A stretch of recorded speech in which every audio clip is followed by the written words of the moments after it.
స్వతంత్ర సమరయోధులు, భవిష్యత్ తరాలకు ఆదర్శప్రాయులు. జాతిపిత మహాత్మా గాంధీ స్ఫూర్తితో స్వాతంత్ర సమరంలో యోధులుగా నిలిచిన మహావీరుడు. దేశంలో అప్పుడే అభివృద్ధికి పునాదులు పడుతున్న వేళ సమస్యల పరిష్కారానికి కృషి చేసిన మహనీయుడు బిక్కుమార్ల ముత్యాలు. మన జాతిపిత బాపూజీ మహాత్మా గాంధీ బాటలు నడిచి ఆదర్శంగా నిలిచారు ఆయన. స్వాతంత్ర సమరంలో ప్రాణాలకు తెగించి జైలు శిక్ష అనుభవించి కాల్చివేస్తే చంపేస్తానని హెచ్చరించినా కూడా వెనుదిరగని వీరుడిగా చరిత్రలో నిలిచిపోయారు.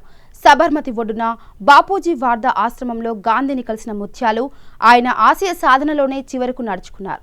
స్వాతంత్ర భారతదేశంలో నలుదిశలా సమస్యలు చుట్టుముట్టిన వేళ తనకున్న సమస్తాన్ని సమాజ అభివృద్ధికి అందించారు. పుట్టిన గడ్డ అభివృద్ధికి కృషి చేసి అందరి గుండెల్లో చిరస్మరణీయంగా నిలిచిపోయారు. ఆనాటి కాలంలోనే విద్య యొక్క ప్రాధాన్యతను గుర్తించి తన స్వగ్రామమైన వెల్దండలో తనకున్న 12 ఎకరాల భూమిని పాఠశాల నిర్మాణానికి అంకితం చేశారు. ఈ స్థలంలో ప్రస్తుతం మోడల్ స్కూల్, హై స్కూల్, వసతి గృహం, కస్తూరిబా పాఠశాల నిర్మించారు. నిధుల కొరతతో కొట్టు మిట్టాడుతున్న సమయంలో అప్పటి ముఖ్యమంత్రి బూరుగుల రామకృష్ణరావు హయాంలోని ప్రభుత్వాన్ని 50% నిధులకు ఒప్పించి మిగతా నిధులను విరాళంగా సేకరించి రోడ్డు నిర్మాణం చేపట్టి రవాణా వ్యవస్థను మెరుగుపరిచారు ఆయన. నిరక్షరాస్యులకు వీధి దీపాల కింద విద్యాభ్యాసం చేశారు ఆయన. ప్రభుత్వ పనుల్లో ప్రజలను భాగస్వాములను చేశారు. అంటరానితనం, కరళ నృత్యం చేస్తున్న కాలంలో ప్రజలకు దైవ దర్శనం చేసుకోవడానికి అనుమతి లేని రోజుల్లో దేవాలయాల్లో ప్రవేశం కల్పించారు ఆయన. ఇలా ఎన్నో సేవా కార్యక్రమాలు చేస్తూ ప్రజల్లో విజ్ఞానం అనే వెలుగు నింపారు బిక్కుమార్ల ముత్యాలు. 1925 సంవత్సరం అక్టోబర్ 22వ తేదీన నాగర్ కర్నూలు జిల్లా వెల్దండ మండలానికి చెందిన దుర్గయ్య, నరసమ్మ దంపతులకు జన్మించారు ఆయన. 1973 ఆగస్టు 19న కన్నుమూశారు. ఆయన చేసిన అభివృద్ధికి ఆనవాలిగా వెల్దండ గ్రామంలో నిలువెత్తు కాంసం విగ్రహాన్ని నిర్మించారు. ఆ విగ్రహాన్ని మాజీ గవర్నర్, మాజీ సీఎం రోషయ్య ఆవిష్కరించారు. స్వాతంత్ర పోరాటంలో తనదైన ముద్ర వేసుకొని అభివృద్ధికి పాటుపడి భావితరాలకు ఆదర్శంగా నిలిచారు బిక్కుమార్ల ముత్యాలు. ప్రముఖ స్వతంత్ర సమరయోధులు, సర్వోదయ నాయకుడు, ఈ గ్రామానికి మొట్టమొదటి గ్రామ సర్పంచ్, గౌరవనీయులు కీర్తిశేషులు ముత్యాల గారి వర్ధంతి ఈరోజు. ఆయన 1973 ఆగస్టు 19 తారీఖు నాడు పరమపదించారు. ఈ గ్రామంలో నిజాం పరిపాలనా కాలంలో నిజాం వ్యతిరేక ఉద్యమంలో, అంటే తెలంగాణ హైదరాబాద్ రాష్ట్రానికి, హైదరాబాద్ స్టేట్కు స్వతంత్రం కోసానికి ఏదైతే నిజాం వ్యతిరేక పోరాట ఉద్యమం జరిగిందో, ఈ ప్రాంతంలో ఉద్యమ నాయకుడిగా ప్రసిద్ధి చెందిన నాయకుడు. కులానికి వైశ్యుడైన ఆయన హరిజన గిరిజన అభివృద్ధి కోసానికి పాటుపడ్డాడు. ఆనాడు నిజాం ప్రభువులు కనిపిస్తే కాల్చివేత ఉత్తర్వులు ఇచ్చిన సందర్భంలో ఆయన అవతల కర్నూలులో జరుగుతున్న కాంగ్రెస్ మహాసభలకు అటెండ్ అయ్యి అక్కడ గాంధీజీ గారిని కలుసుకొని గాంధీజీ గారింట కొన్నాళ్ళు పోయి వార్ధా ఆశ్రమంలో కొన్నాళ్ళు పనిచేశారు. ఆయన పూర్తిగా బ్రహ్మచర్యం తీసుకొని పెళ్లి చేసుకోకుండా గ్రామ స్వరాజ్యం, గ్రామ అభివృద్ధి కోరుకున్న వ్యక్తిగా ఈ గ్రామంలో ఒక ఆశ్రమాన్ని ఏర్పాటు చేసుకొని జీవనం కొనసాగిస్తూ, అటు తర్వాత నిజాం ప్రభువుల నుంచి ఏదైతే పోలీస్ యాక్షన్ తర్వాత స్వతంత్రం సిద్ధించిందో, అప్పుడు 1956లో ఏర్పడిన పంచాయతీరాజ్ వ్యవస్థలో మొట్టమొదటి వెల్దండ గ్రామ సర్పంచ్గా కల్వకుర్తి సమితి అంటే ఇప్పుడు మండల పరిస్థితి ఉంటుంది కదా, అదే సమితి అనేది ఆ కాలంలో బ్లాక్ ప్రెసిడెంట్గా మొట్టమొదటి కల్వకుర్తి బ్లాక్ ప్రెసిడెంట్గా పనిచేసింది. ఆ తర్వాత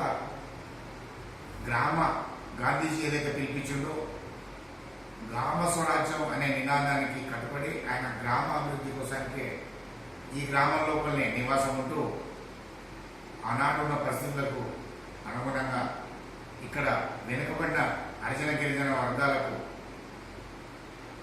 హాస్టల్ వసతులు లేనప్పుడు మరి భూస్వాముల నుంచి తిండి గింజలు సేకరించి ఇదే ఆశ్రమంలో వాళ్లకు రోజువారీ భోజనాలు ఏర్పాటు చేసి చదివిస్తే ఆనాడు చదివిన వాళ్ళంతా మరి ఉద్యోగ ప్రయోజనం ఉంది. మరి విద్యావంతులై ఎంతోమంది హరిజన గిరిజన కులాలకు సంబంధించిన వాళ్ళు మరి విద్యావంతులై ఉద్యోగాల్లో కూడా చేరి పూర్తి స్థాయిలో అభివృద్ధి చెందింది. ఈ అస్పృశ్యత నివారణ మీద పోరాటం చేసి ఆ కాలం లోపలనే ఆయన ఈ వెల్దండ నుంచి హరిజనులు తీసుకుపోయి తిరుపతిలో దేవాలయ ప్రవేశం చేయించిన గొప్ప మహనీయుడు ముత్యాల గారు. మరి రాత్రిపూట ప్రభుత్వం ఇప్పుడు ఏదైతే రాత్రిపూట అడల్ట్ ఎడ్యుకేషన్ స్కీమ్లో రాత్రిపూట బడులు నడిపించి అక్షరాభ్యాసం చేయించడం, ఈ కోణం నుంచి ఆయన ఎప్పుడూ ఆలోచన చేసి మరి వీధి దీపాలు ఆముదంతో వెలిగించే వీధి దీపాల కాడ వయోజనులందరినీ కూర్చోబెట్టి అక్షరాలు దిద్దించి అక్షరాస్యులం చేసిన ఘనత వారిది. అదే రకంగా విద్య ప్రాముఖ్యతను గుర్తించి ఆయనకు సంక్రమించిన 14 ఎకరాల స్థలాన్ని పాఠశాల కోసానికి ఏదైతే గుండాల రోడ్ల ఉదారపేట హనుమాన్ దేవాలయం దగ్గర పాఠశాల కోసానికి ఇచ్చిందో దాంట్లో ఈనాడు పూర్తి స్థాయిలో విద్యార్థులకు సుమారుగా 3 పాఠశాలలు నడుస్తున్నాయి. ఒకటి ప్రభుత్వ బాలల ఉన్నత పాఠశాల, రెండవది కస్తూరిబా రెసిడెన్షియల్ బాలికల పాఠశాల, అదేవిధంగా మూడవది మోడల్ స్కూల్. ఇట్లా ఆ పొలంలో 3 విద్యాలయాలు నడుస్తున్నాయి. ఆ 3 విద్యాలయాల్లో సుమారుగా ఒక 1400 మంది విద్యార్థులు ఇప్పుడు విద్యను అభ్యసిస్తున్నారు.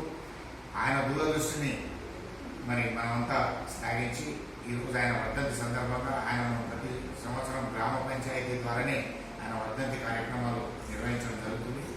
ఈరోజు గ్రామంలో ఆయన ఏదైతే మంచినీటి వ్యవస్థ గురించి 50 సంవత్సరాలకు ముందే ఆయన కుళాయిల ద్వారా మంచినీళ్ళు ఇచ్చే స్కీమ్ను మరి రూపొందించి నల్లాల బాయి ఆయన తొలిపించి అక్కడి నుంచి కుట్టాల ద్వారా ఇంటింటికి నీటి సప్లై చేసిన ప్రాంగణంలో అక్కడ మహిళల కోసానికి కూడా మహిళా పాఠశాల గవర్నమెంట్ గర్ల్స్ ప్రైమరీ స్కూల్ను ప్రారంభించాడు. ఆ ప్రైమరీ స్కూల్ ప్రాంగణం లోపలనే ప్రాంగణం ముందు భాగంలో కూడా అక్కడ ఒక లైబ్రరీ కూడా అది ముత్యాలు స్మారక గ్రంథాలయం పేరు మీద దాన్ని స్థాపించడం జరిగింది. దాని పక్కన గౌరవ ముత్యాల గారు కాంస్య విగ్రహాన్ని కూడా ప్రతిష్ఠించి మరి ఈరోజు ఆయన స్మరించుకొని గ్రామ పంచాయతీ ద్వారా ఈరోజు కార్యక్రమాలు నిర్వహించడం జరిగింది.